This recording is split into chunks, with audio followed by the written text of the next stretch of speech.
Voilà, bonjour à tous. Merci d'être avec nous. On est le lendemain de la semaine du crabe. C'était un crabe que c'était toujours. En tout cas, côté moins des trois quand même. Alors, aujourd'hui, on va parler beaucoup de tourisme, puisqu'on va recevoir tout de suite David Karonouk, qui est président de la commission de tourisme de la CCIG. Bonjour. Bonjour. Un peu plus tard, on va recevoir Madame Ramoutar, qui a été au CTIG d'ailleurs, qui est vice-présidente de la Fédération du tourisme de proximité, les giteurs, il y en a aussi en Guadeloupe. Et puis plus tard, on va parler musique avec Stéphane Castry, musicien qu'on connaît, tempo, et qui prépare quelque chose. Et ils ont sorti un album, enfin un morceau qui s'appelle Pamoli, on verra de quoi.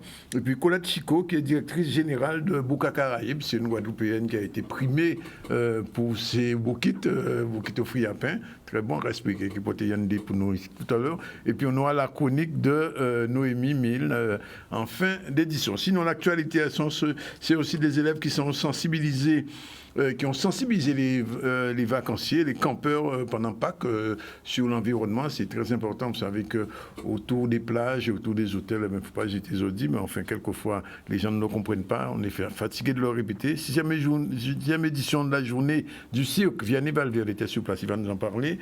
L'ouverture de The Green Hostel. Vous savez ce que c'est? C'est une nouvelle auberge pointoise. On dira deux petits mots avec Vianney Valverde. Et puis on va terminer sur l'ITT, la 15e édition du tournoi international junior de SF. Voilà.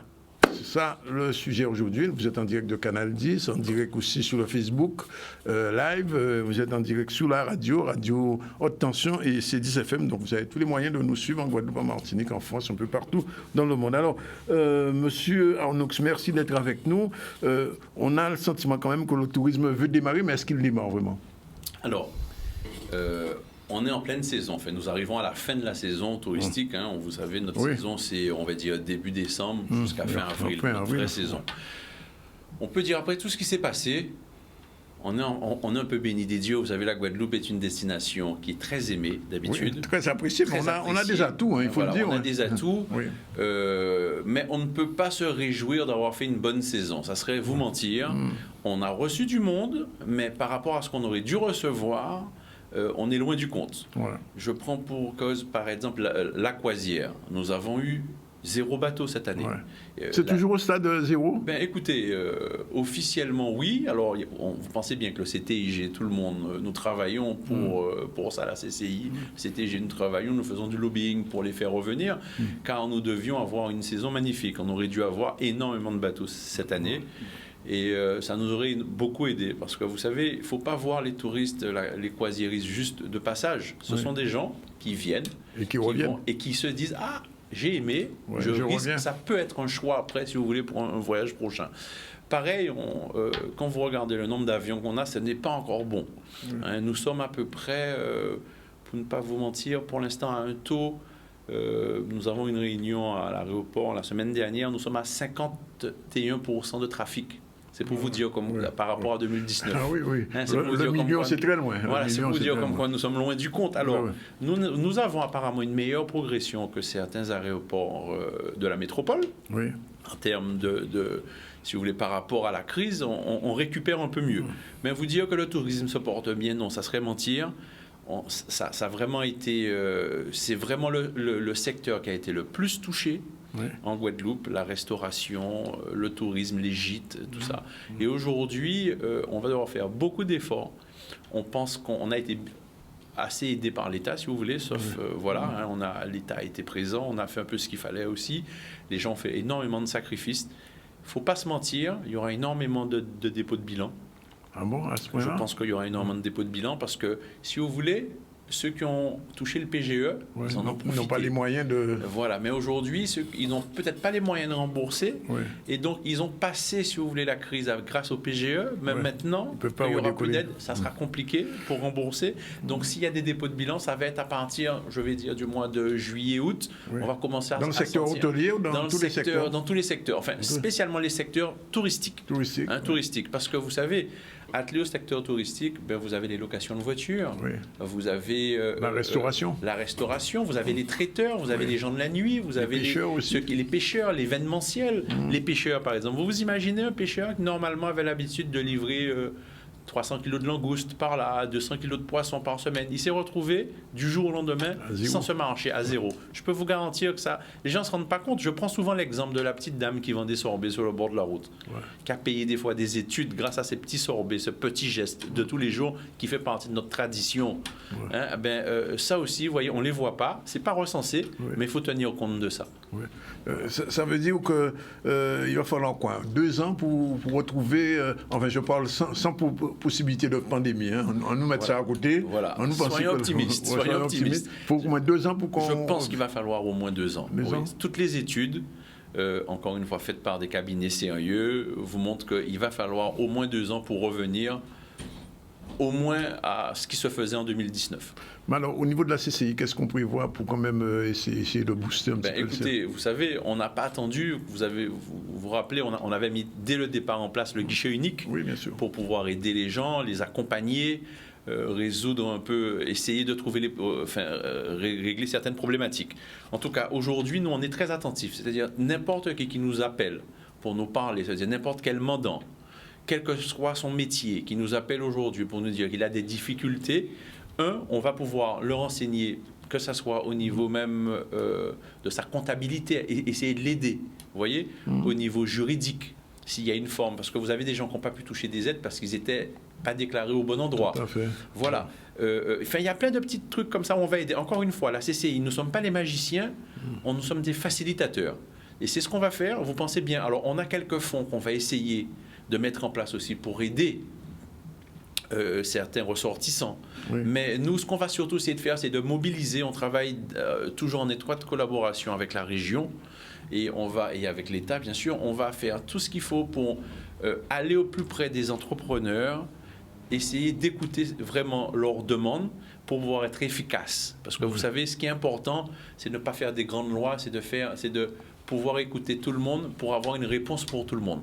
Parce que c'est l'attente, c'est la longueur de l'exécution qui fait qu'on ferme. Oui, effectivement. Voilà. Est-ce que le secteur hôtelier, puisque je suis obligé de vous poser la question, est aussi impacté? Énormément. Énormément. Vous savez, les hôtels sont restés... Quand vous avez des chambres qui restent fermées pendant plus d'1 an, alors... quand on a réouvert, c'est sûr, les gens ont vu au mois d'août, les hôtels étaient pleins, on a fait des gros scores, c'est normal, les gens avaient besoin de se défouler, mais je ne connais aucune affaire qu'on peut fermer pendant 10 mois et la laisser ouverte pendant 2 mois. Donc, obligatoirement, il y aura des problèmes, ça a été énormément impacté.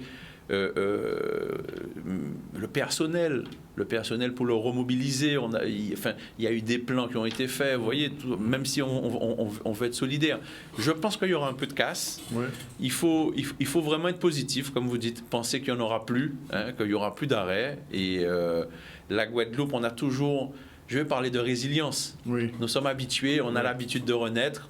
Et il faut espérer qu'une fois de plus, on va être fort, on sera solidaire et qu'on va mettre notre intérêt général avant notre petit intérêt personnel. Alors, il y a une autre question, M. Arnaud, qu'il faut essayer de résoudre.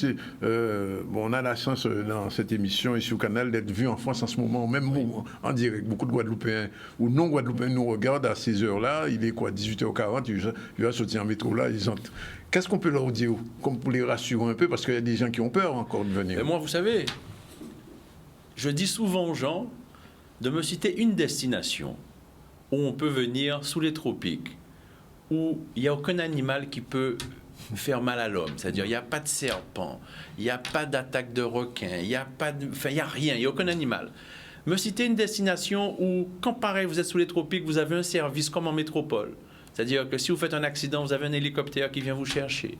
Vous avez tous les services de la métropole. Vous avez la sécurité de la métropole. Parce que la Guadeloupe n'est pas un coupe-gorge. Même si on nous fait quoi à travers certains reportages, des fois on a l'impression que c'est un grand ghetto. Je me bats contre ça. Oui, comme partout dans chaque région de France, il y a des endroits, des petits points noirs. Mais la Guadeloupe, c'est pas ça. La Guadeloupe, c'est avant tout une île qui sait accueillir les gens, avec des gens qui sont très accueillants et qui ont envie de faire partager leur bonne humeur, et ils ont compris, je pense, que le tourisme, c'était l'avenir. Oui, et puis il y a aussi ce qu'offre la Guadeloupe aussi. Non, mais c'est alors, non, mais nous allons dire que nous sommes chauvins, mais vous avez très peu d'îles avec cette opposition entre une île volcanique et, comme la Grande Terre avec ce dépôt de sédiments. C'est exceptionnel. Très peu, non seulement voilà, mais ça. c'est pour ça. Alors, vous savez, c'est pour rester modeste. Voilà, mais nous sommes les seuls à offrir. Alors, on doit s'améliorer, si vous voulez, encore dans l'offre de produits. Nous ne sommes pas assez attractifs pour ça. Vous savez, on s'est trop reposé, je pense, sur nos lauriers. On n'a pas assez développé ce côté touristique. Et d'ailleurs, ce côté touristique, ils vont nous amener énormément de valeur ajoutée. Donc, ça... On doit réfléchir comme ça, avec notre belle école hôtelière. Nous allons avoir de plus en plus de professionnels et tous ces métiers de la mer. Les métiers de la mer, ce n'est pas que la pêche. Il y a énormément de choses à faire et la CCI travaille dans ce sens pour former, pour mettre des formations en place et surtout pour donner envie aux gens de faire autre chose. Même si c'est dans 8 mois, on peut dire un petit mot sur la route du Rhum. Comment ça se goupille déjà? Alors la route du Rhum, on va avoir normalement une très belle route du Rhum. Pourquoi? Parce que c'est la première édition, il y aura autant de participants. Alors c'est peut-être dû à l'après-Covid aussi, les gens, voilà. Oui. Alors, pour rien vous cacher, nous avons déjà plus de 130 inscrits. C'est énorme. Vous imaginez 130 bateaux avec des bateaux vraiment, des Formule 1 qui pensent faire la traversée en moins de 6 jours. Cette fois-ci, c'est pour vous dire comment le défi, ça va être terrible. Et puis, vous aurez toute cette flotte plus humaine. Vous savez, les monocoques, les 40 et tout ça qui vont venir et où il y aura une vraie vie. Avec le CTIG, la région, nous travaillons chaque semaine, nous avons des réunions chaque semaine, c'est plusieurs fois par semaine, on se déplace là-bas, on a organisé une vraie promotion. D'ailleurs, la route du Rhum va vraiment nous servir aussi, si vous voulez, de promotion pour la Guadeloupe, parce que nous n'allons pas faire comme d'habitude, aller que pendant la fête, faire un village, que pendant les 15 jours avant le départ. Dès le mois de juin, nous allons installer à Saint-Malo une boutique éphémère, où tous les produits de la Guadeloupe seront répertoriés et représentés et vendus. Et avec le CTIG, la région, nous allons, pendant l'été, comme c'est un endroit où il y a à Saint-Malo, vous avez énormément de passages, nous allons faire des déboulés, nous allons faire plein de choses pour que la Guadeloupe ne soit pas oubliée. Alors, je pose la question parce que la dernière route du Rhum, je me souviens, je suis allé, le match Rhum-Guadeloupe-Martinique était très chaud. Oui. Est-ce que cette année, on fait comme le PSG, on gagnera 2-1? Alors, écoutez, déjà, c'était une satisfaction pour nous la dernière fois parce que la Guadeloupe, vous avez dû le voir, était mieux représentée que d'habitude. Oui. Je peux vous garantir que les romiers et les distillateurs se mettent ensemble et ils font un vrai travail. Ils oublient, si vous voulez, le côté de leur propre rhum, même si c'est difficile à faire. Nous faisons un vrai travail commun pour qu'une fois de plus, ça sera le rhum guadeloupéen qui soit représenté et que la Martinique ne se fasse pas la part belle, si vous voulez. Et puis, toutes nos opérations vont dans ce sens. Si nous faisons cette opération avec cette boutique éphémère, c'est aussi pour promotionner le rhum, pour montrer aux gens que cette route du Rhum est grâce à nous, cet événement où ils attendent énormément de gens à Saint-Malo, c'est grâce à la Guadeloupe. Donc, il faut jouer le jeu et on veut que ce soit nos Rhums qui soient représentés pendant cette période. Alors, je pose toujours la question, la route du Rhum Guadeloupe est vraiment verrouillée, il peut y partir pour côté? Je ne pense pas qu'elle partira. Vous savez, faut savoir que la route du Rhum est venue vraiment de la Guadeloupe. Ce n'est pas un événement qui a été créé en métropole et qui est venu en Guadeloupe. Ce sont les Romiers à l'époque, guadeloupéens, qui ont décidé, pour ne pas le citer, M. Clavry, qui ont décidé de créer cet événement et de créer cette route qui, par chance, a pris cette dimension. Aujourd'hui, on fait ce qu'il faut. Vous savez, nous savons faire ce qu'il faut aussi pour pouvoir charmer les gens et leur montrer que, de toute manière, la Guadeloupe, c'est la route du Rhum destination Guadeloupe. D'accord. Voilà. Okay. Un dernier mot. Alors, pour les gens qui sont des chefs d'entreprise à la CCI par rapport au tourisme, un dernier mot, alors de dire un peu des contacts à prendre. Oui, ben, ils sont au courant. Il y a un numéro alors, que je n'ai pas en tête. Il y a une ligne directe, mais de toute manière, ils appellent à la CCI. Nous sommes, quelle que soit l'activité, tourisme ou pas, nous sommes très à l'écoute des problématiques des commerçants, très réactifs. Les gens le savent, nous avons un taux de réponse. Les gens qui nous ont confié leur dossier, que ce soit pour le PGE ou que ce soit pour les aides qu'ils n'arrivaient pas à avoir, je peux vous garantir qu'il y avait un taux de réponse assez exceptionnel, proche de 95%. Bien. Voilà. Ben, David, je vous remercie d'être venu. Je vous appelle Daniel, moi, enfin bon, bref. On sait pourquoi. Moi aussi. Il est déjà 46. On va tout de suite partir à l'actualité. Les élèves qui ont sensibilisé les campeurs, c'était à Pâques, parce que vous savez qu'à Sainte-Anne, il était interdit de camper. À Gouzier, c'était entre les deux. Résultat, Olivier Moadé était sur place. On regarde un peu. Les élèves de cette classe sont gestionnaires d'une AME, d'une aire marine éducative. Ce sont des enfants qui sont sensibilisés énormément à la protection de l'environnement et particulièrement à la protection de ce site. Ils jouent un rôle actif. Ils viennent, ils rencontrent les campeurs, ils leur expliquent un petit peu le travail qu'ils font tout au long de l'année. Ils effectuent des petites opérations de nettoyage. Ils ont mis des pancartes pour sensibiliser les gens, justement, pour leur faire connaître, un petit peu découvrir la forêt domaniale du littoral de la Coulée. C'est un endroit qui est très fréquenté, très abîmé par les usagers, par les campeurs notamment, et nous mettons tout en œuvre pour faire en sorte que l'endroit reste aussi sain que possible. En ces fêtes de Pâques, effectivement, nous avons cette tradition de camping guadeloupéenne, et notre idée, c'est vraiment de pouvoir concilier la tradition et la préservation du patrimoine naturel. Ça peut sembler ambitieux, peut-être on peut se dire que c'est incompatible, mais certains gestes simples à effectuer, à réaliser, permettent à l'homme et à la nature à cohabiter. Nous constatons que Pâques est la période qui dégrade le plus le site. Et plutôt que d'interdire simplement le camping, les enfants ont été questionnés par la mairie de Saint-François en ce sens. On leur a demandé s'ils souhaitaient que leur AME, que cette partie du littoral, soit interdite au camping. La question a été mise en débat en classe. Et il en est sorti que les enfants ont préféré autoriser le camping parce que c'est un endroit qui est très très plébiscité par les familles, mais venir à la rencontre des campeurs pour leur expliquer les gestes à faire et à ne pas faire. Je crois que le fait que la jeunesse se déplace et vienne justement à côté de ces campeurs permet une sensibilisation beaucoup plus fine, puisque nous, c'est vrai qu'en tant qu'adultes, on connaît un peu les gestes à respecter, mais que le message vienne de l'enfant, on se dit que c'est beaucoup plus simple. Et finalement, c'est pour eux qu'on va préserver tout ça. Moi, je trouve que les jeunes, ils font un truc qui est bien parce que préserver la nature et l'environnement. Regardez quand ils mettent le feu et tout, les arbres sont brûlés, après on n'a plus d'ombre. Et puis les ordures et tout ça, je trouve que c'est très bien. Très bien leur démarche. Ils ont élaboré un petit document qu'ils ont nommé le guide du bon campeur guadeloupéen. Et dans ce document, ils expliquent les gestes à ne pas faire surtout, mais surtout pourquoi il ne faut pas les faire. Il détaille le fait que les pontes de tortues se raréfient, que voilà.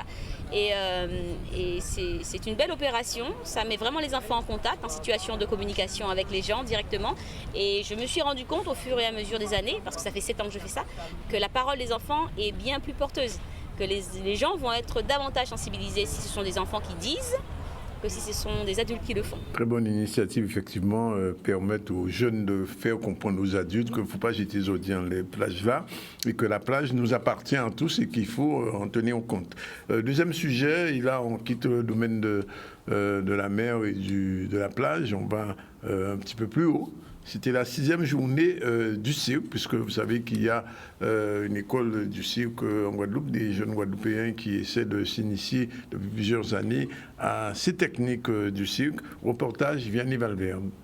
Nous sommes à l'Oricisque pour la Journée mondiale du cirque qu'on organise pour la 6e édition. L'idée, c'est qu'à cette occasion-là, on permet d'aller en plein air, d'aller dans un lieu accessible et de faire découvrir nos arts, en fait, nos disciplines, les arts du cirque, les arts de rue, et permettre aux gens de tester, d'essayer, de goûter et aussi de voir des spectacles. En Guadeloupe, là, on est sur une pente ascendante, j'ai envie de te dire, c'est un peu comme le hip-hop, là, on est en train de repartir par rapport au JO, le hip-hop. Eh bien, là, le cirque, il y a quelques associations locales, on commence à avoir travaillé depuis un certain nombre d'années.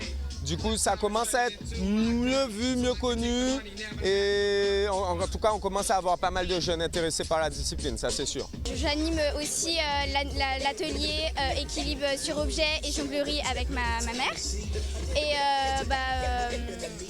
je fais dans la saillée, je fais de l'aérien, du cirque en tout genre, donc avec un peu toutes les animations prévues. J'en avais déjà fait quand j'étais plus petite et en fait j'avais envie de refaire une activité sportive et du coup on a trouvé la saillée et on a tout de suite aimé leur ambiance, leur atelier, ce qu'ils proposaient et on n'était pas obligé de vraiment être sévère et de tout donner, il fallait juste faire ce qu'on pouvait.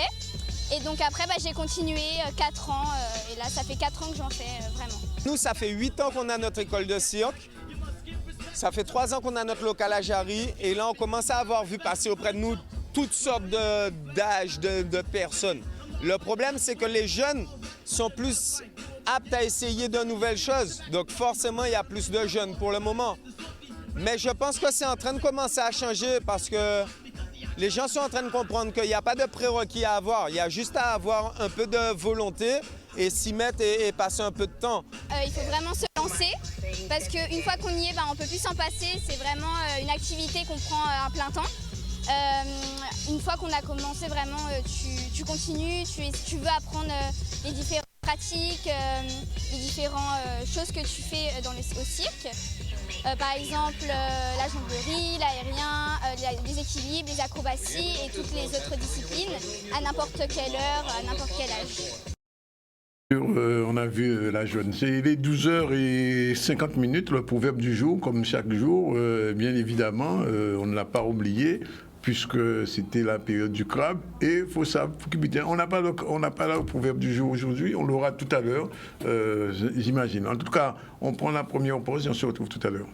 Voilà, il est exactement 13h pile. On va recevoir deux dames, deux femmes. C'est pas Madame Bokit, non, elle s'appelle Colette Chico, bonjour. Bonjour, j'ai cru qu'elle allait me sortir Madame Bokit. Mais non, on va débriefer moyen. Et on va recevoir Madame Olivia Ramoutar, bonjour. Bonjour Canal 10, bonjour la Guadeloupe. Merci, on va dire bonjour aux ZCL. Bien sûr, ZCL. Bon, quand même. Bien, alors, on va commencer par les Bokit. On viendra tout à l'heure vers la dame du tourisme, puisqu'elle est la représentante de la Fédération du tourisme de proximité. On vient de parler de tourisme en général, avec elle, on va entrer dans le détail. Alors, il faut quand même rappeler que, Colette, vous avez été l'instigatrice, la fondatrice, l'inventrice même, on va dire, l'inventrice en inventant un mot, des Bokit au Fouillapin. Bonjour tout le monde, j'ai eu cette opportunité, on va dire la grâce m'a donné ça et c'est sorti comme ça. Et puis avec des mentors autour de moi qui m'ont conseillé de partir sur tous les produits pays. Et à force de travail, de recherche, les bases, tu sais déjà avec mes parents, tout ça, on a toujours mangé local. Ma tante qui avait une base de recettes normale, qui me l'avait offerte en 2000. Et un jour, à Toulouse, on a fait les 400 coups avec cette base. Et puis, de retour en Guadeloupe, je me suis dit, bon, pour nous amuser le week-end, parce que je travaillais à Pôle emploi. Et puis un jour, paf, c'est parti, Bébélé, Bokit. Et puis un jour, deuxième prix, premier prix, Babette, et puis Toque Française. Et maintenant, j'ai dû me mettre à 100% dessus. Ce qui fait c'est devenu Boca Caraïbe, c'est ça? Maintenant, c'est devenu Beau Caraïbe, la mise en valeur des produits du terroir avec peu de gluten si possible. Et je fabrique tout de A à Z depuis ces chefs Colette. Et je suis régulièrement sur la métropole pour des séminaires, pour des rencontres avec mes pairs. Et c'est un vrai bonheur. Je vais aussi à l'école. J'ai beaucoup d'instructions de grands MOF, MOF qui veut dire les meilleurs ouvriers de France.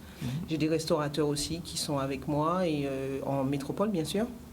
Et avec eux, j'évolue, je chemine, je crée, je suis devenue artiste, je crée des sauces, je trouve des artisans qui m'accompagnent, qui jouent le jeu.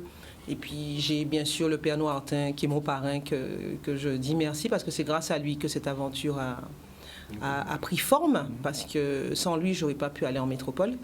Et depuis, voilà. Quand vous dites en métropole, c'est bien en France? En France, pardon, à Paris, pour Babette, parce que c'est quand même lui qui a tout financé. Oui. Et en partie, la région s'est occupée du billet d'avion et de l'hôtel, et nous sommes, tout le reste, il s'en est occupé. Et grâce à lui, j'ai été mise en... On m'a vu, quoi, parce que j'ai pu faire voir le produit. Qu'est-ce qu'il y a d'autre? Alors, pour l'instant, on ne fait plus bébélé parce que maman, elle a la retraite maintenant. C'est sur commande. C'est sur commande, oui, c'est ça. C'est sur commande maintenant parce que c'est trop dur et trop compliqué à faire. C'est quand même 6 heures de travail. Pour un bébélé, c'est 6 heures de travail? Ah oui, minimum. Ouais. Minimum entre 4 et 6 heures de travail. Et moi, je suis concentrée sur ma pâte qui évolue tout le temps aussi parce qu'il fait chaud, on a des températures. Il y a des choses à respecter, il y a beaucoup de choses à respecter dans le bokit à base de farine de fruits à pain. Il ne se fait pas comme un bokit traditionnel et tout ça me demande beaucoup de concentration et aussi ce que je mets dedans. Parce que c'est important qu'il y ait un goût, qu'il se passe quelque chose dans la bouche de mes clients, de mes locavores. C'est un pickles que j'ai vu là, dans le bokit. Alors, c'est pas un pickles. Alors, tout le monde dit pickles pour tout dès qu'il voit choux et carottes mélangées. Oui. C'est tellement plus facile parce que c'est une base de la communauté haïtienne. Mais effectivement, c'est un mélange de choux, carottes, de salade verte. Et quand j'ai la chance d'avoir de la roquette pays, je mets de la roquette pays aussi. et si possible poivré. C'est juste magnifique, quoi. Si je comprends bien, il y a plusieurs gammes de bouquets quand même. Il y a un bouquet hawaïen et puis les bouquets avec des choses. Non, moi, alors j'ai connu quand j'étais petite, ma tante a eu cette chance de pouvoir faire des bouquets fourrés, on va dire. C'est bien celui-là, ouais, fourré. Oui, fourré. Et il y a une autre dame qui était à la poste. Et elles sont arrivées en même temps d'ailleurs, qui faisaient le bouquet rempli, je sais pas. Enfin, il y en a un qu'on peut couper. Oui. Ma tante, elle fait celui qui est coupé où elle met dedans. Et l'autre dame, elle fait les bouquets fourrés. Dès le départ, elle met ce qu'il y a à mettre dedans et elle le met à frire. Oui. Et elles se sont, je ne sais pas comment elles ont fait, mais elles se sont donné le mot, elles ont choisi leur base et depuis, elles travaillent, leurs enfants ont repris. Et aujourd'hui, ma tati, je reprends un peu... c'est ce qu'elle m'a transmis en améliorant, en rajoutant du végétal et la farine de friable. Sans rien. Alors chez moi, j'ai des bouquets nature qui sont délicieux. Et j'ai aussi des bouquets avec poisson, viande, des œufs, du fromage, du poulet, etc. Ouais. Et donc, il y a une petite animation bien sûr dans les jours qui viennent. Alors, dans les jours qui viennent, justement, le 7 mai, on a mis en place une tombola pour gagner une grenat.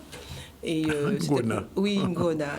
Et elle sera grenat, d'accord? Oui, oui. Donc c'est une vraie grenat. Une vraie grenat, elle sera grenat. Et ça, c'est pour toujours apporter une bonne visibilité à Beau-Caraïbes. Toujours rester dans l'esprit patrimoine, terroir, produits authentiques. Et pour cette manifestation, on a comme invité M. Anzala, qui va être en concert chez nous, enfin en concert, qui sera en guest star chez nous, et qui est aussi un grand collectionneur de grenats. Et on a aussi l'association des grenats de Guadeloupe, ils vont exposer leurs grenats et on va en parler. Et ceux qui voudront adhérer à l'association, ça avec plaisir.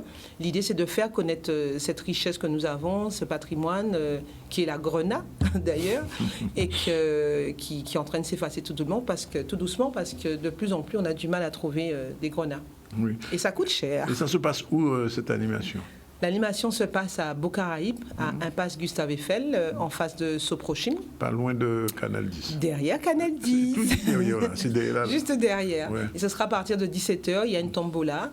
Et le premier prix, c'est la grenat. On a l'Express des îles qui nous accompagne. Uniquement le grenat, il n'y a même pas quelques bouquets si, il y a à côté. d'autres bouquets. Pourquoi tout en bouquet Alors, il y aura avant tout une grenat à gagner. Oui. Après, on a Express des îles qui nous accompagne sur des billets. On a des artisans pêcheurs, des artisans qui font du traiteur pur qui seront là, qui nous ont donné des prix. Il y aura aussi du bébélé à gagner. Ah, quand même. Il y a des dessous. Quoi encore? On a pas mal de prix. Il y a Soprochim qui nous accompagne parce que avant tout, c'est d'abord Soprochim qui offre cette grenat aux locavores de Beau-Caraïbes et qui seront là ce jour-là. Alors, d'une manière générale, Kotiko, le bouquet au Fouillapé, comment il a été accueilli? Parce que le Guadeloupéen n'était pas habitué, c'était plutôt avec de la farine foncée, comme on a dit avant.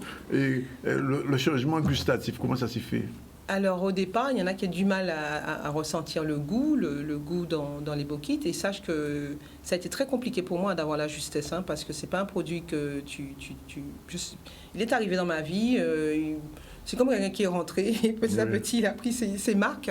C'était très, très compliqué. Et même encore, ça m'arrive encore de chercher la justesse. Mais sinon, effectivement, il a été très, très, très bien accueilli parce qu'on n'a pas de problème de digestion. Ouais. On se sent à l'aise, il n'y a pas ce côté gras. Ça, oui. Mais il y a surtout le fait que moi, je suis quelqu'un de très, très rigoureuse, je précise. Et ce qui fait que tout ce qui est HACCP, je respecte du début jusqu'à la fin.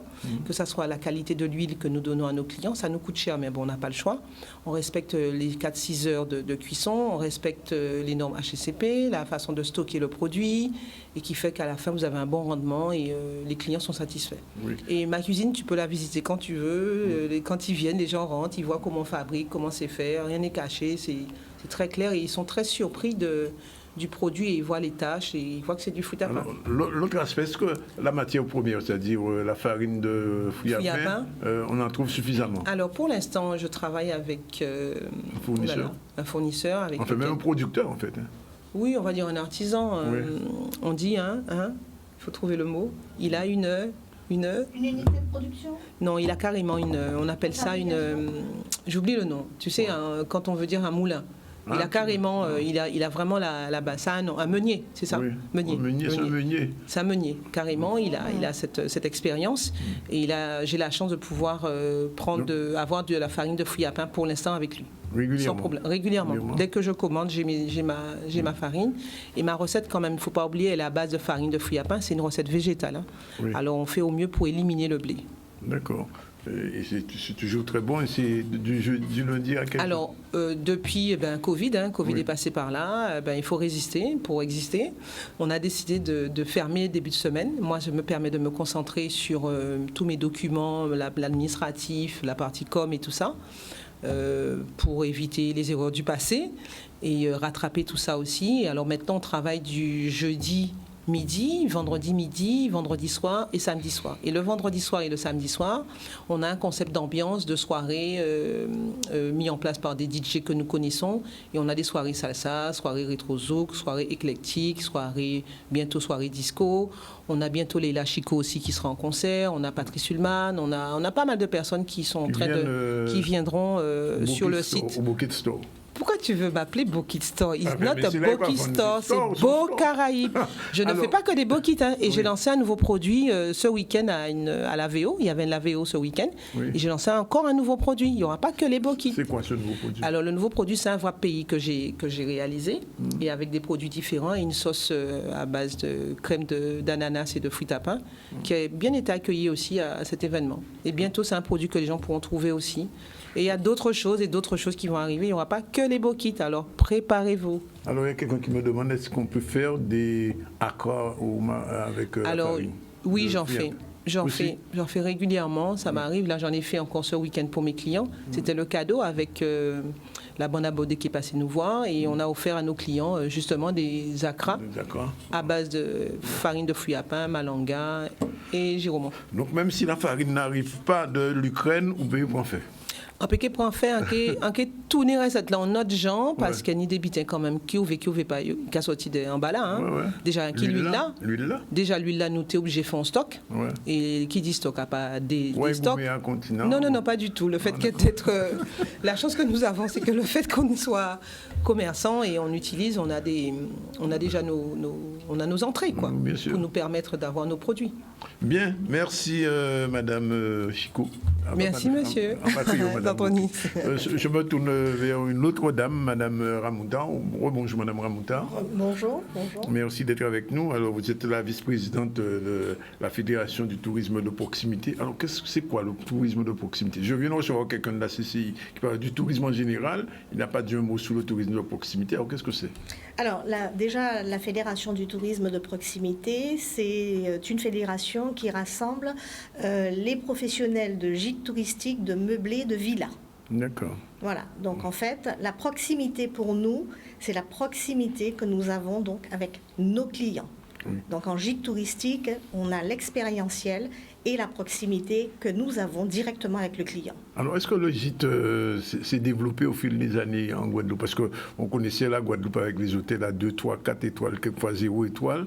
Et maintenant, le gîte, ça s'est développé comment? Mais ça s'est développé considérablement, puisque vous êtes en train de parler des hôtels. Effectivement, il faut des hôtels à une destination, c'est important. Mais on a bien vu certains hôtels disparaître de la Guadeloupe. Oui. Et c'est à partir de ce moment que le gîte touristique a commencé donc à se développer de façon considérable sur le territoire et l'ensemble du territoire avec les îles avoisinantes. Oui. Donc aujourd'hui, c'est énorme. C'est important, mais c'est un travail qui n'a jamais réellement été fait.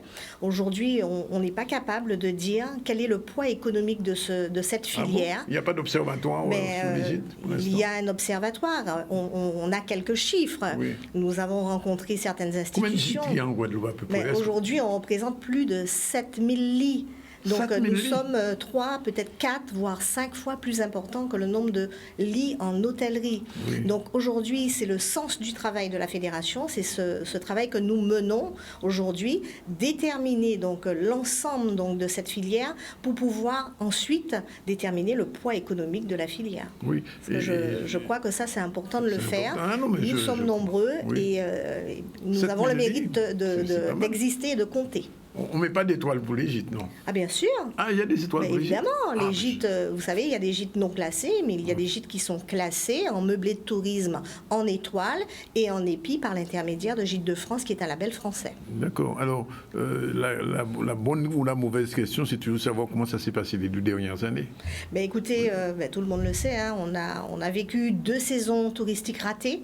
Donc, il est vrai que les choses ont repris. Donc, on a vu beaucoup de monde arriver en Guadeloupe, et tant mieux pour les professionnels que nous sommes. Mais j'aime à dire qu'on ne rattrape pas 2 saisons, perdues. Le temps perdu ne se rattrape pas. Nous avons eu énormément de difficultés, d'autant plus que je rappelle que le gîte touristique est souvent, et le plus souvent, une famille. Ça représente une famille. Donc, beaucoup de difficultés et beaucoup d'inquiétudes. Oui. Alors, qu'est-ce que la fédération propose aux gîteurs qui ne sont pas encore fédérés? Alors, donc la fédération aujourd'hui se construit. Hein, nous sommes aujourd'hui plus de 350 adhérents. L'objectif de cette fédération, c'est déjà être affilié à un réseau professionnel. Je rappelle que la fédération n'est pas là pour promotionner les gîtes des adhérents. Ah non, on n'est pas là pour faire la promotion du gîte de Monsieur X ou de Madame X. Nous sommes là pour défendre les intérêts économiques des professionnels du tourisme en gîte touristique, en meublé de tourisme, en villa. Ça veut dire que chaque giteur doit se débrouiller pour faire sa propre promotion? Alors, ça sera sans doute un deuxième travail de la fédération, mais aujourd'hui, au moment où je vous parle, nous sommes dans la construction de cette fédération, et c'est vraiment assurer une veille touristique pour les professionnels, les mettre en lien avec des experts, les négocier des partenariats. D'ailleurs, avant de venir, nous étions en signature de convention avec des fournisseurs pour permettre donc à ces adhérents de bénéficier de conditions exceptionnelles pour pouvoir s'équiper. Voilà. Donc aujourd'hui, c'est une fédération professionnelle, je tiens à le signaler, et non de promotion des gîtes. Simplement, aujourd'hui, vous le savez bien, quand on est professionnel, il est important d'être affilié à un groupement qui va parler d'une même voix, qui est la voix donc du tourisme de proximité. Alors, on va prendre un truc concret. J'en parlais tout à l'heure avec M. Arnoux. À la veille de la route du Rhum, dans 8 mois, comment les gîteurs se positionnent en Guadeloupe? Vont-ils se positionner avec la fédération?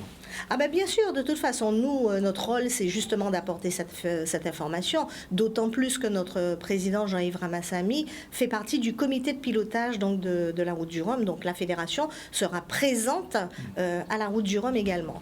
Notre but, c'est d'informer et d'accompagner au plus près nos adhérents. Oui, donc vous ne serez pas oublié dans l'affaire. Ben, écoutez... Non, je dis ça parce qu'on parle beaucoup de l'hôtellerie, quelquefois on oublie un petit peu les gîtes. Eh bien, c'est le sens de la fédération. C'est pour ça que vous avez vu l'existence de cette fédération.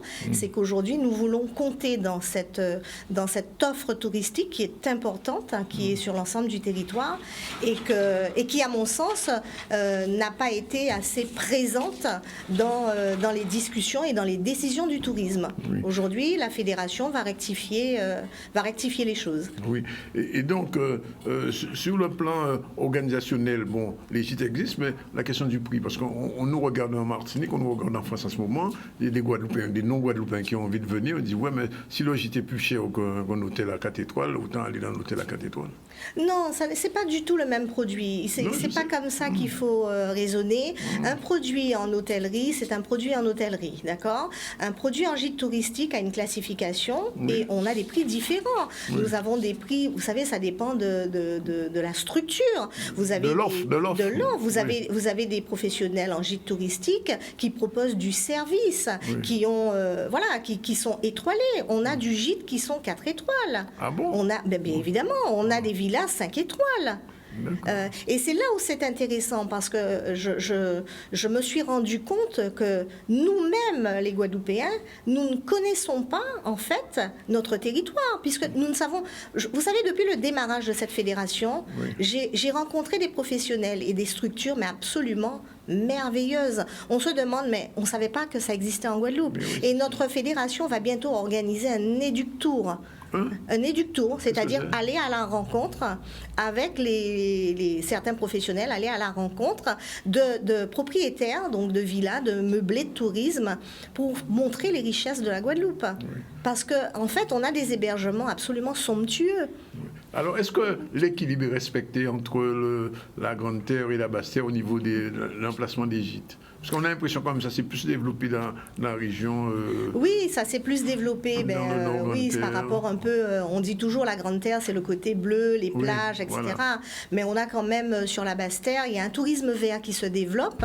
Et on a quand même une clientèle très friande. On sait bien que quand un client arrive en Guadeloupe, en général, un séjour moyen est de 13 jours. Il y en a beaucoup qui font moitié Grande Terre, moitié Basse Terre. Oui. Donc, voilà, je pense que, bon, c'est pas équilibré à 100%, mais en tout cas, on a des zones comme comme Bouillante qui sont très très développées, et je crois qu'aujourd'hui, il y a de quoi faire encore dans les campagnes, dans les sites un peu retirés, avec un produit un peu authentique, et c'est ça la diversité, c'est ça la richesse du gîte touristique. Alors pour quelqu'un qui ne sait pas, par exemple, il va dans un gîte, quelle offre? C'est uniquement le dormir, ou bien ça va depuis l'accueil, le repas, etc., etc. Comment ça s'organise? Alors, ça dépend du propriétaire. Comme je vous dis, chaque propriétaire a sa carte. Mais de plus en plus, le rôle de la fédération, c'est d'expliquer, en tout cas d'accompagner le propriétaire en lui disant qu'aujourd'hui, au-delà de l'hébergement, il faut faire du service.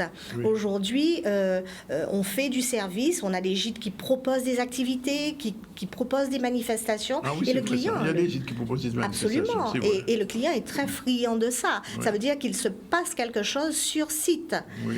Nous, aujourd'hui, on observe un peu le fonctionnement du client. Les gens, quand ils ont bien crapahuté à aller visiter la Guadeloupe, ils ont raison de le faire. Quand ils rentrent le soir, mais ils sont bien. Donc là, aujourd'hui, nous développons donc certaines activités dans nos établissements, et de plus en plus, nous invitons, nous, fédération, les propriétaires à organiser ce type d'événement. Il y a un propriétaire dernièrement qui a organisé un mini-marché artisanal dans ses gîtes. Oui, donc, en fait, vous voyez, il y a des choses à faire. Il y a des organisations. De plus en plus, on voit des journées bien-être. On voit... Donc, en fait, il y a une évolution, il y a un travail qui se fait, il y a une réflexion qui se mène. Et le rôle de la fédération, c'est justement d'accompagner les propriétaires en ce sens. Ça veut dire que si, par exemple, Mme Chicot, de Beau-Caraïbe, veut faire une animation autour de ces produits, elle peut contacter la fédération. Mais vous croyez que je n'ai pas repéré non, mais j'ai vous croyez que je n'ai pas intercepté ce qu'elle a dit mais bien évidemment, parce que moi je dis que le propriétaire de gîte est le premier ambassadeur, puisque nous sommes les premiers. Voilà la proximité. Ça veut dire qu'il n'y a pas un client avec qui on ne s'assoit pas et qu'on ne lui dit pas il faut faire ça, il faut faire ça, il faut faire ça. Donc on est les premiers ambassadeurs donc, de la Guadeloupe. Donc donc j'ai retenu l'adresse. Oui, c'est vrai qu'il y a des animations. Moi, je peux témoigner, non? Vous pouvez, oui, bien sûr. Non, je suis allé dans une animation, c'est une personne qui a un gîte et qui faisait une soirée indienne qui était de qualité au niveau de l'animation, au niveau du manger aussi, parce que pour ça, mais c'est ça, c'est la découverte de l'autre en fait. Et c'est cette proximité que nous voulons mettre en avant. Et d'ailleurs, je vais le dire sur ce plateau, nous travaillons sur un cahier des charges. On travaille sur un cahier des charges, sur une codification, parce que souvent on nous dit mais ça veut dire quoi proximité? Oui, c'est pas la supérette de proximité à côté, c'est la proximité de la clientèle. Nous avons des codes qui, par exemple, ne sont pas les codes de l'hôtellerie, et c'est normal. Mais nous avons nos propres codes. La manière dont on va recevoir nos clients, la manière dont nous allons passer un moment avec nos clients. C'est ça le privilège du gîte touristique. Et puis le gîte n'est pas toujours au bord de la mer. Mais complètement. Donc cela veut dire que peu importe où nos gîtes sont situés, en pleine campagne, vue sur mer ou pas, montagne, etc., à charge au propriétaire d'organiser et de créer la relation, et donc trouver autour de lui, autour de son gîte, qu'est-ce qu'il peut proposer pour pouvoir donc attirer, que son gîte soit attractif. Et c'est un peu le sens du travail que nous menons. Ça signifie qu'à terme, la fédération va impulser même de la formation pour les gîteurs? Mais complètement. Oui. Complètement. D'ailleurs, nous avons mis... Vous qui faites de la formation vous-même. Absolument. Et d'ailleurs, nous avons sorti notre site internet il y a 48 heures. Et c'est un petit peu ça aussi que nous voulons mettre en avant, la formation. Alors évidemment, il y a des formations tourisme sur le territoire, puisque j'en anime. Oui. Mais nous voulons des formations beaucoup plus adaptées à notre secteur d'activité. Ça veut dire que concrètement, vous savez, aujourd'hui, un propriétaire de gîte a besoin de savoir comment je sais si je suis rentable, comment je peux développer du service, comment... Vous voyez, c'est des choses qui ont un impact direct tout de suite sur nos activités. La carte des gîtes existe déjà, c'est-à-dire que le touriste qui arrive avec son sac ou dos, il sait où il peut aller gîter? Eh bien, aujourd'hui, il faut savoir qu'un touriste, il programme son voyage, son séjour. Ça veut dire que quand il arrive, il sait, il a déjà sa réservation, il a déjà fait le tour, il sait. Donc, il y a tout un tas de réseaux qui existent aujourd'hui pour réserver son séjour en ligne. Donc, un touriste qui arrive, en général, il a déjà réservé. Hein. Donc, nous, oui, on travaille sur ça. Ça veut dire qu'avec la CTIG, vous êtes en liaison, comme on dit? Oui, mais bien sûr. Mais de toute façon, notre objectif, c'est d'être en liaison avec l'ensemble des institutions qui parlent tourisme, tout simplement. Oui. Mais on demande une seule chose, c'est de compter dans l'économie, parce que nous sommes forts. Oui, bon. Mais elle l'a dit. Oui, Colette. Moi, j'ai de plus en plus de personnes qui viennent en dehors de la Guadeloupe, qui viennent à Beau-Caraïbes. Oui. Ils arrivent avec des notes, ils sont là, ils attendent depuis 1 an et demi, 2 ans. Ils m'ont vu à la télé, ils ont remarqué telle chose, ils veulent toucher la médaille, mais je ne l'ai pas tout le temps. J'ai même des gens qui m'ont dit... Non, je la sors pas souvent, j'avoue. La médaille, ils sont contents de lire le truc qui est écrit, que je suis TOC française, ils veulent faire des photos. Je suis des fois surprise, je suis très surprise. Et ils mettent des commentaires, ils sont vraiment acteurs de notre île, quoi. Vraiment. Une dernière question, Madame Ramoutard. Puisqu'on nous voit en Martinique, il y a l'équivalent de cette fédération en Martinique? Alors non, pas encore, mais nous avons déjà été contactés. Nous avons déjà été contactés, justement. Oui. Mais voilà, donc c'est un projet, mais je crois que, enfin, moi me connaissant, j'aime bien les choses bien faites. Oui. Donc on avance par la technique des petits pas. Aujourd'hui, la Fédération du tourisme de proximité de Guadeloupe s'organise, se construit doucement mais sûrement, et sans doute bientôt en Martinique. Bien, on vous remercie toutes les deux. Beau-Caraïbes était là, la Fédération du tourisme de proximité était avec nous. Il est exactement 13h26, deuxième pause. Le proverbe du jour. C'est pas les trop, il fait crabe, pas ni tête. C'est vrai ça, Olivia? Alors, c'est pas les trop qui fait crabe, pas ni tête. Ouais, peut-être que, parce que comme ça... Avec les excès de bavardage sont la plupart du temps néfastes. Vous ne pouvez pas parler trop. Là, on va parler trop. On va peut-être... C'est ça. Colette, on va parler trop, non? Ça qu'il a pour de l'eau pas chaillée. Ça, il peut monter, descendre. Si c'est pour, il est toujours là. Colette, ça c'est bien. L'habitat à Crapanitette, c'est magie. Je suis d'accord avec elle. Okay. Si tu es déterminé, tu sais où tu vas. Fais ça quand les embûches, tu vas y arriver. C'est pour toi. C'est clair. L'énergie de l'un n'est pas l'énergie de l'autre. Absolument. Fais ce que tu veux, mettre de l'eau là, mais fais ça en vlé. Si c'est pour, ou gagner. Point barre. On connaît beaucoup. Arrêtez, mettez-moi dans bouquet. Voilà, 13h27, deuxième pause. Et tout à l'heure, on va recevoir un musicien, je crois. Ah oui, c'est Stéphane Castry, comme vous connaissez. Très bon musicien. Et justement, ils font inviter l'enfant. Nous voyons ça tout à l'heure, il y a un clip, tout ça. Voilà, à tout de suite. Au plaisir. Merci. Voilà, il est exactement 13h33. Retour sur le plateau, on va recevoir un musicien très connu, Stéphane Castry. Bonjour. Bonjour. C'est le frère de l'autre, ne pas confondre avec Tempo. Et il est là parce que, premièrement, il y aura quelque chose ces jours-ci. Oui, il y a un concert ce week-end. Au Jazz Créole, c'est ça? Créole Jazz, oui, tout à fait. Créole Jazz. Et aussi au Petit Plaisir aussi, il y a quelque chose. Et il y a au Plaisir aussi. Il y a pas mal d'activités là. Ça y est, c'est reparti. C'est reparti, donc nous allons profiter, nous allons bayader. Profiter, bayadant. Et il y a quelques semaines, vous avez sorti un clip, une chanson, Pamoli. Oui, tout à fait. Racontez-moi un peu l'histoire de Pamoli. Alors, Pamoli, c'est tout simple. Là, je reviens novembre dernier. En pleine crise. Avec on était en plein dans la crise, donc crise sociale et crise sanitaire. Mais moi, c'est plutôt le côté social qui m'a vraiment interpellé. Et je me suis dit, nous, en tant qu'artistes, on est là pour parler aussi, pour dire les choses. Et donc, j'ai rassemblé Dominique Coco, Lucille Cancel et Florence Napri. Et je leur ai demandé d'écrire un texte sur le pays, en fait, pour envoyer un message, en fait, d'amour pour notre jeunesse grandissante et pour histoire de leur donner un peu d'espoir par rapport à tout ce qui se passe. Donc pas Molly, tout simplement. Et en fait, après, tout s'est enchaîné. C'est-à-dire qu'à partir du moment où le texte a été écrit, moi, j'ai composé la musique, j'ai réuni des musiciens tels que mon frère à la batterie, Jérôme Castries, Sonny Troupéoka, Audrey Clodion au clavier, Yann Negrit à la guitare. De l'année des bananes, non? Non, pas cette fois-ci. Pas cette fois-ci. Et donc, du coup, l'idée, en fait, à partir du moment où le texte a été écrit et la musique faite, c'était de rassembler un bon nombre d'artistes, justement, pour que ce message soit beaucoup plus fort. Et, il y en a beaucoup, hein. Il y en a beaucoup. On va tous les citer, mais on voit là Malika Tyrolien, Jimmy Desvarieux, Paul Dimitri, tout à fait. Lucie Sadi, Chris, enfin bref. Voilà, Jimmy Desvarieux. Tous ont répondu à l'appel. Et tout le monde a répondu à l'appel, quoi. Bon, c'était pas...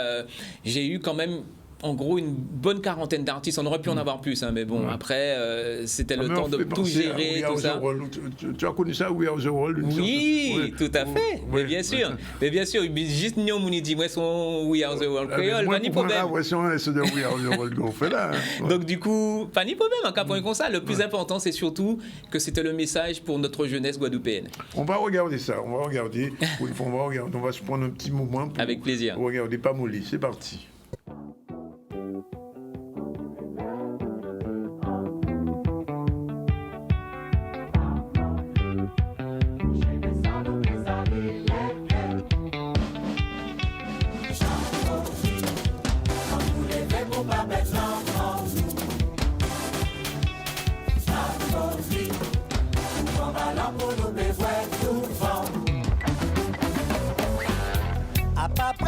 Fois ça arrivé, l'espoir qu'a levé gaoulé. Fais-nous descendre dans la rue, nous assez nous voulons ça changer, je dis faut nous réunir. Et de chaque fois ça arrivé, violence qu'a essayé, fais-nous payer. Divisé, fait mes bouchons, nous assez nous voulons ça changer, et je dis ok, donne-nous la folie, on nous lève pour qu'il s'y en nous. Sans nous plaisir, lever. Ça profite. On nous lever pour pas mettre non. Pour pas mettre non, nous. Ça profite. Comme allant pour nous bévoir tout fort. En poussière assis l'emmène. Anti-point assis planisphère. Même si pays a pas con, nous devons compter avec nous, garder nous bien, nous c'est des géants. Que nous oblige peinture, ou que nous choisir d'été. Ça nous est en nous, qu'à jamais nous y inventer, nous caprier, nous pas casser. Soit tu marqué, tu fais nous oublier, vérité à ça nous y est. On t'a la namandou qui c'est tout qui chasse en nous. Même si nous fait capi qui dit, mais si tu fais nous tout unir, on va les voir à la vie.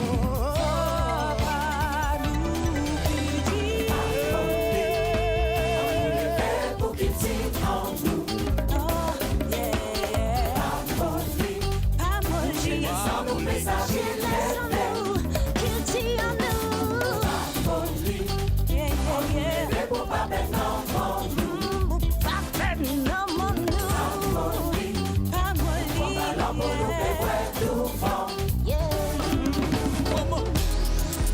Pas pleurer, pas décourager, sans résister.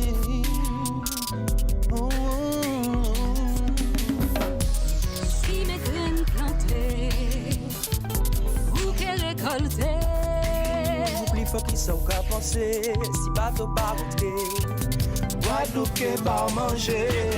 Gotta get out to travail, gotta get out to keep for side, gotta get out on why. Et c'est pour ça nous toute l'assemblée, papillon volé, Amoli.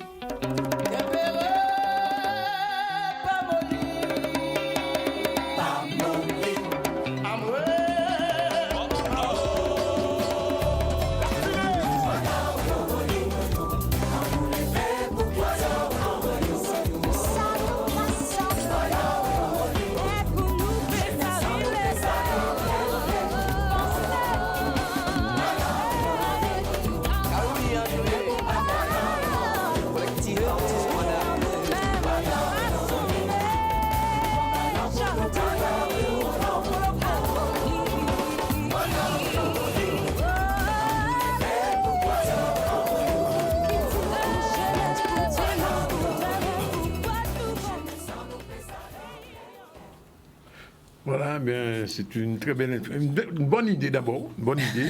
Merci. Et puis, ça va mon force aussi. Et c'est une chanson vraiment qui continue. Hein. Parce merci, que pas là, pas seulement pour nous, mais aujourd'hui là. Nous vient connaître, c'est ça. C'est pour pays là. Que ça puisse perdurer et que le message perdure aussi bien que la musique. Tout à fait, aussi bien que la musique. Et c'est important. En tout cas, merci Stéphane Castries d'avoir eu cette idée.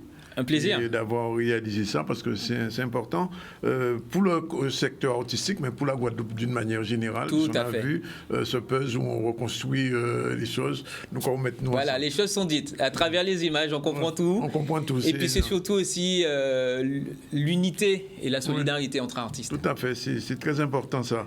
On ne le dit pas assez, mais il faut justement que nous en lionnage. Ça va sortir en CD ? Non. C'est pas un titre que j'ai composé pour être commercialisé. C'était vraiment un message fort par rapport à cette période qui est assez importante pour nous. Hein, jusqu'à présent, de toute façon, on l'a vite qu'à passer. Nous pourrons sortir dans ça. Voilà, et nous pourrons sortir dans ça. Et c'était vraiment une chanson clippée. Et pour les gens qui veulent justement écouter, ils tapent Pamoli sur Internet, sur mon YouTube, voilà, ils vont avoir ils vont tomber sur le clip. On va le rediffuser assez souvent dans l'émission. Alors, l'actualité aussi, c'est les choses qui vont se faire, puisque le Soul Funk Concept by la Creole Jazz. Alors, qu'est-ce que ça va être exactement? Alors, donc c'est un concept que qui existe depuis plus d'1 an maintenant, Soul Funk Concept by Stéphane Castries. Et en fait, l'idée de ce concept, parce qu'en fait, Soul Funk, tout le monde qui a joué Soul Funk, ça va, pas de problème. L'idée, c'était surtout de fédérer et de montrer aussi qu'on a des pépites en Guadeloupe, au niveau du chant. Et l'idée, c'était de faire un mélange, en fait, d'inviter ces pépites ici et d'inviter aussi quelqu'un à l'international. Donc, que ça soit un lionnage, donc une rencontre entre un chanteur d'ici, un chanteur qui vient d'ailleurs, et autour d'un répertoire de titres qu'on dira des classiques de soul funk. D'accord. Donc, voilà. Et donc, effectivement, c'est pour un public averti, quand même. C'est Moon qui aimait soul funk, qui aimait Marvin Gaye. Oui, Nyolo Moon. Hein. Et l'idée, c'est vraiment qu'il y ait un lionnage, une rencontre avec d'autres artistes et pour justement déjà mettre en confiance les artistes d'ici et leur montrer qu'ils sont aussi doués que d'autres personnes et qu'il faut juste être en confiance et qu'on avance, quoi. L'idée c'est de passer un bon moment et de faire une belle rencontre. Alors, il y a 2 rendez-vous déjà. Voilà, alors les rendez-vous, donc ça se passe à la Creole Jazz Club, donc à la Creole Beach Hotel, et donc c'est vendredi et samedi. D'accord. Et pour cette édition, il y aura Sylvie Travental de la Guadeloupe, voilà, Jacques Daoud. Et Jacques Daoud qui nous vient de Paris, qui vit entre les États-Unis et Paris. Oui. Voilà, alors que les musiciens, il y a Audrey Clodion au clavier, Philippe Beauregard à la trompette, Joël Bourrasso au saxophone. Et Sonny Troupé à la batterie. Voilà. Et moi-même à la basse. Il y a quelque chose aussi prévu à Pointe-Noire. Oui, alors, c'est-à-dire que vu que ce trio-là est très rare, en fait, donc du coup, les Sonny là, les Audrey là, nous qu'à profiter. Faut profiter. Voilà, donc du coup, c'est un rendez-vous, donc jeudi 21, au Plaisir, au restaurant Le Plaisir. Et là, là, on va jouer nos répertoires respectifs, et puis nous qui prenons bon pied. Alors, je voulais vous poser la question aux musiciens. Alors, depuis quelques années, il y a un style musical qui se développe un peu partout dans la Caraïbe, un petit peu en Guadeloupe, ce qu'on appelle l'afrobeat.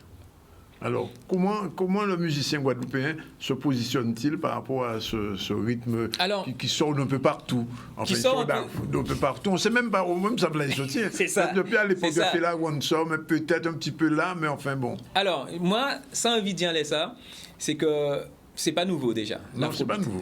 L'afrobeat à la base, c'est quand même Fela. Fela et son Fela Kuti, voilà, Femi Kuti et Fela. Oui. Donc c'est de là que l'afrobeat vient. Donc c'est une musique qui vient du Nigeria.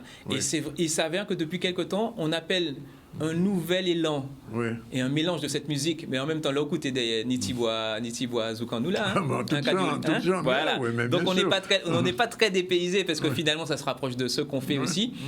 Et mais je pense que c'est plus un phénomène de mode en fait. C'est une mode. Voilà, c'est plus un phénomène de mode parce que l'afrobeat existait déjà et là ça a juste pris une nouvelle direction avec effectivement un nouveau beat, des DJ qui le font, qui reprennent ça bien. DJ qui ont un peu de voilà, qui l'ont repris. Et effectivement, moi j'avoue que c'est plaisant. C'est pas un truc qui est... Tu prends plaisir à l'écouter et à en jouer. Donc pourquoi pas? Ouais, mais ça va pas faire disparaître le zouk quand même. Ah non, mais non, parce qu'il est bien présent. Il est bien là. Ok, c'est ça, on vous dit, et c'est important. Donc ok, on prend les deux rendez-vous vendredi. Donc vendredi, non déjà jeudi. Voilà, jeudi, Stéphane Castries and Friends. Voilà, au plaisir, restaurant au plaisir avec Sonny Troupé et Audrey Clodion. Et vendredi et samedi, c'est le Soul Funk concept qui aura lieu à la Creole Beach, voilà, au Creole Jazz Club, et c'est vendredi et samedi. Voilà, à partir de 20h30 avec Sylvie Travantal au chant et Jacques Daoud qui nous vient de Paris. Bon, voilà. Donc écoutez ça. Et Françoisville parce que ça qui est bon. Il est bon.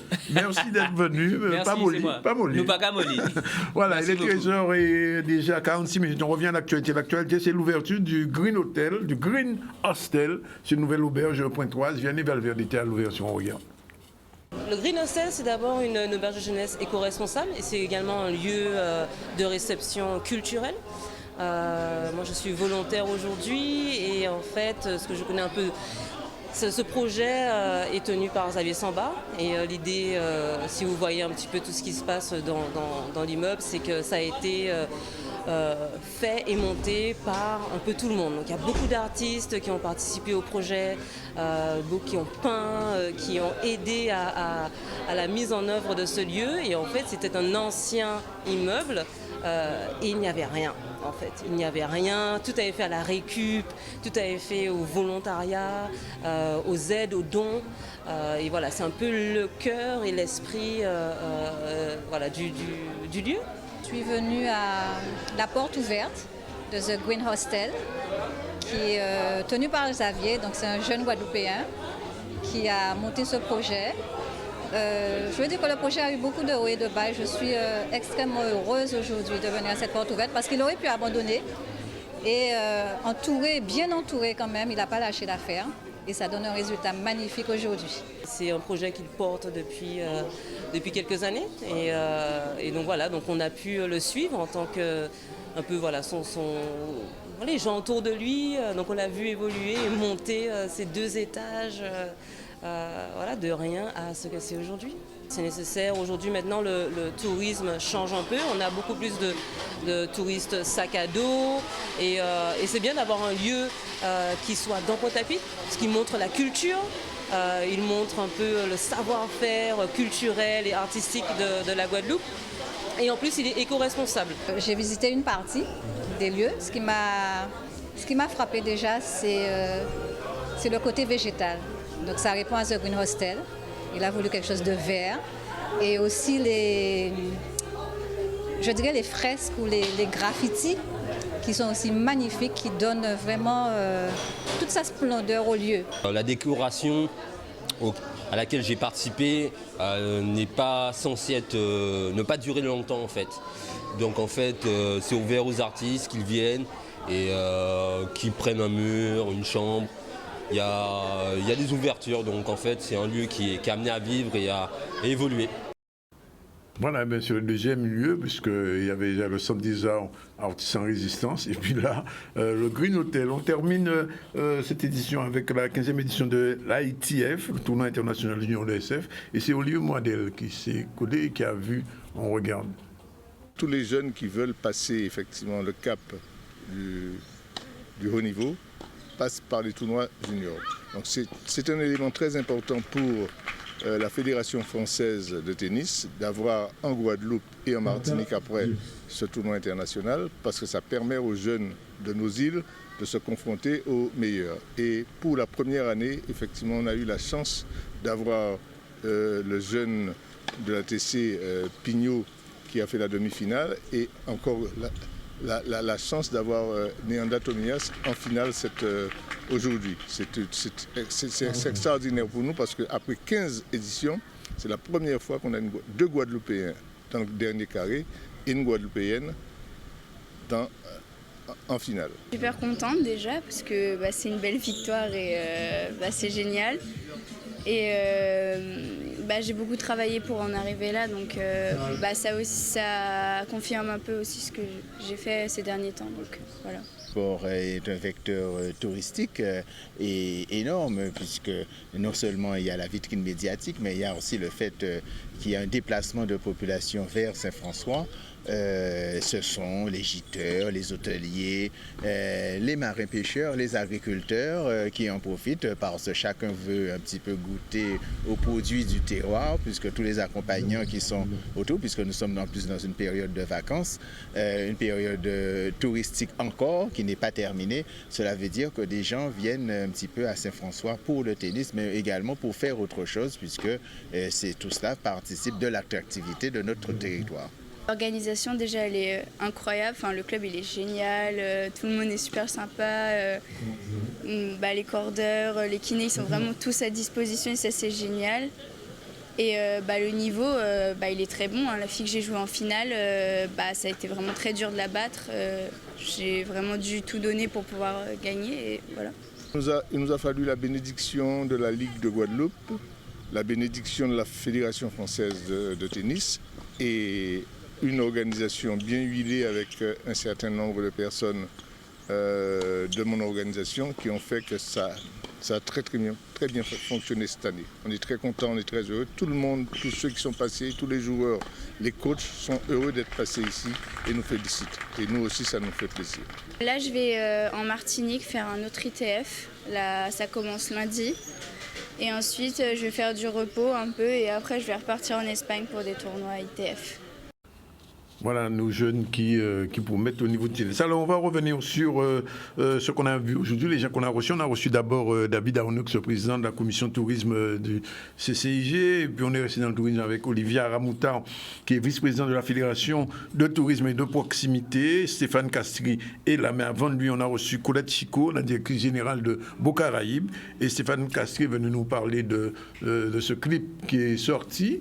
Mais tout de suite, il y a la... Oui, c'est vrai, j'oubliais. Il y a la chronique de Noémie, avant de faire le rappel des titres. Chronique, c'est vrai, merci. L'assistana, heureusement qu'on a des assistantes qui va suivre et qui va permettre qu'on n'ait pas fait de film. La chronique tout de suite de Noémie, c'est parti. 32 qui est sur Twitter qui va me dire si j'ai le droit de parler ou pas. Prennent les images des enfants, les mettent sur des forums ou sur des sites pédophiles. Les sargasses ne sont pas encore considérés comme des catastrophes naturelles, alors qu'il y a des gens qui ne peuvent pas rester chez eux. Bonjour à tous, aujourd'hui je vais parler des influenceurs et plus précisément des préjugés sur les influenceurs. Aujourd'hui, un influenceur, c'est communément une personne qui, grâce à son exposition sur Internet, arrive à influencer sa communauté, notamment à travers des décisions d'achat, des opinions, etc. Ils agissent sur des plateformes comme les réseaux sociaux, à savoir Instagram, Facebook, YouTube, Twitter, TikTok. Lorsqu'on parle de communauté, c'est en fait le nombre d'abonnés qu'ils ont sur les réseaux sociaux, le nombre de personnes qui suivent leur contenu et qui pourraient être influencées éventuellement par ces derniers. Avoir un grand nombre d'abonnés sur les réseaux sociaux ne suffit pas à être un influenceur. Un influenceur, c'est avant tout une personne qui, comme le nom l'indique, influence les autres, propose un contenu qui va donner, apporter une valeur ajoutée aux utilisateurs. Il y a des influenceurs dans toutes les niches. Il peut y avoir par exemple des personnes qui proposent des tutoriels de coiffure, des tutoriels de cuisine, des contenus sportifs, des contenus politiques, des contenus culturels, des contenus religieux. Il y a maintenant de tout sur Internet et il est possible d'influencer les autres dans tous les domaines. Le concept d'influenceur existait bien avant les réseaux sociaux, puisqu'au final les personnalités publiques, les stars, comme les stars de football, les stars de cinéma, elles aussi, à travers leur notoriété, influence le public. Vous-même, en tant que particulier, à votre échelle, sans même être inscrit sur les réseaux sociaux, vous pouvez aussi être un influenceur dans vos relations amicales, familiales, amoureuses, lorsque vous donnez des conseils, lorsque vous influez sur les prises de décision des autres. Tout ça, ça reste une forme d'influence. Comment les influenceurs gagnent-ils leur vie ? Avoir une communauté sur Internet reste une forme de notoriété, qui peut être plus ou moins importante en fonction du nombre d'abonnés. Ils peuvent gagner de l'argent de plusieurs façons. La façon la plus courante, c'est de faire des partenariats avec des marques, des entreprises, afin de promotionner leurs produits à leur communauté. C'est-à-dire qu'ils peuvent être amenés à être rémunérés pour poster un contenu avec le produit que la marque leur envoie. Ils font en fait de la publicité. Un autre moyen, c'est de faire de l'affiliation, c'est-à-dire de toucher un pourcentage des ventes du produit en question d'une marque qu'ils auraient promotionné sur leur propre compte sur les réseaux sociaux. Un autre moyen en tant qu'influenceur de générer des revenus, c'est de créer son propre produit et de le mettre en vente sur ces plateformes Internet. Être influenceur dans notre société est maintenant un métier à part entière. Il y a beaucoup de personnes qui font ce travail à temps plein et qui arrivent à vivre de ça. On peut entendre parfois beaucoup de préjugés par rapport à ce travail qui est pour la plupart du temps méconnu de tous. Il peut arriver d'entendre qu'il serait superficiel, qu'ils seraient peu éduqués, qu'ils seraient tous millionnaires, que ce ne serait pas un métier utile pour la société. Tout comme vous voyez des publicités à la télévision, des publicités sur des affiches au bord de la route, ça reste une autre forme de publicité qui a elle aussi son utilité et qui est en expansion dans notre société.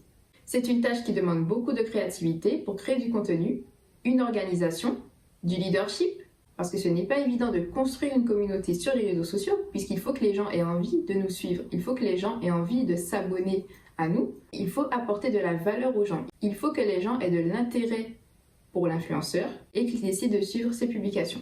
L'influenceur doit aussi faire preuve d'adaptabilité en fonction des différentes conditions de l'environnement qui l'entoure, par rapport aux différents types de contenus qui sont demandés par les marques ou par les internautes, par rapport au changement d'algorithme sur les différents réseaux sociaux. C'est un métier où il faut toujours être au top, où il faut produire constamment des nouveautés, sinon vous pouvez sombrer dans l'oubli. Une communauté, ça s'entretient et ça demande du temps. On a tendance à voir uniquement le côté positif, à savoir les cadeaux gratuits, les voyages gratuits, mais il y a également quelques difficultés lorsqu'on fait partie de ce milieu. Lorsqu'on a une exposition plus importante sur les réseaux sociaux, on est plus à même d'être touché par le côté négatif, malveillant des personnes qui sont sur les réseaux sociaux, à savoir les commentaires négatifs, le harcèlement, la diffamation, la discrimination. On est constamment confronté au jugement des autres. Le fait d'être derrière des écrans, finalement, ça nous déshumanise. Et on a tendance parfois même à oublier que ces influenceurs sont aussi des êtres humains, qui peuvent aussi être touchés, être blessés par les mots, ressentir des émotions. Ce nouveau métier, comme tout, a aussi ouvert la porte à quelques dérives.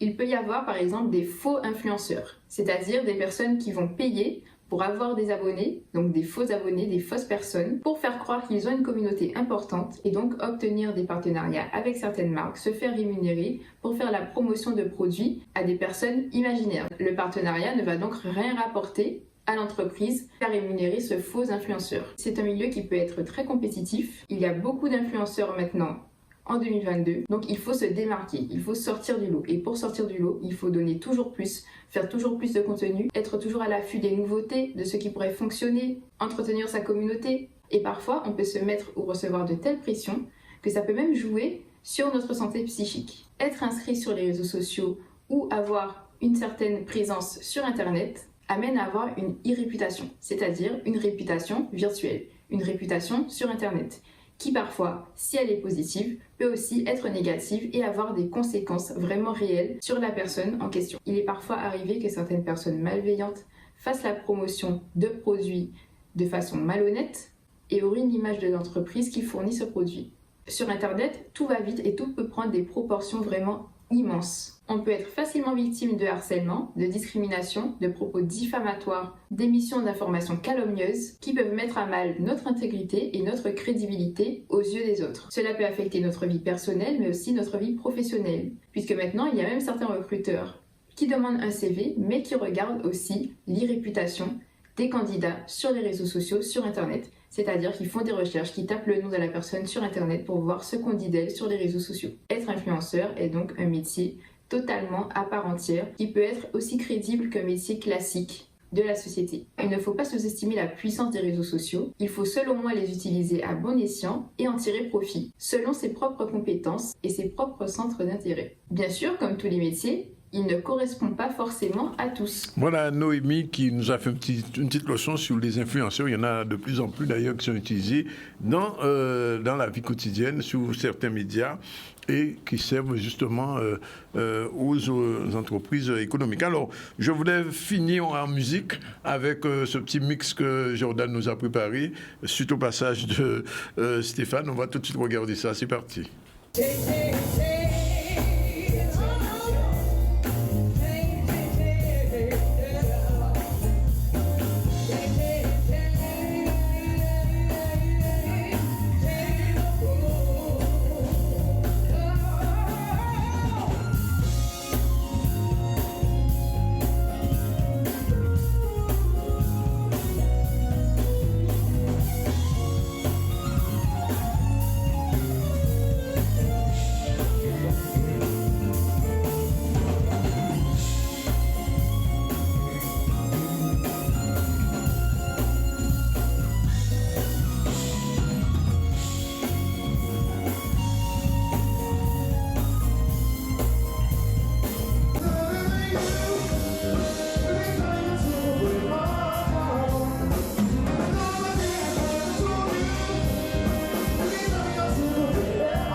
Fini pour aujourd'hui. On vous remercie d'être avec nous depuis 12h30 jusqu'à 14h. Tous les jours, on se retrouve demain avec d'autres invités et bien sûr avec l'actualité. C'est fini pour aujourd'hui. La réalisation était assurée par Jordan avec 3 assistantes. Jordan, mon vieux, 3 assistantes. Moi, on n'est pas un journaliste, ni autant assistante à là. Bref, c'est fini.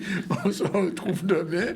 On salue donc Sandy 1, Naïla et Cynthia qui étaient toutes les 3 en assistante aujourd'hui et qui nous ont aidés dans la réalisation de ce ZCL News comme tous les jours. Voilà, c'est fini pour aujourd'hui. Bye bye, à demain.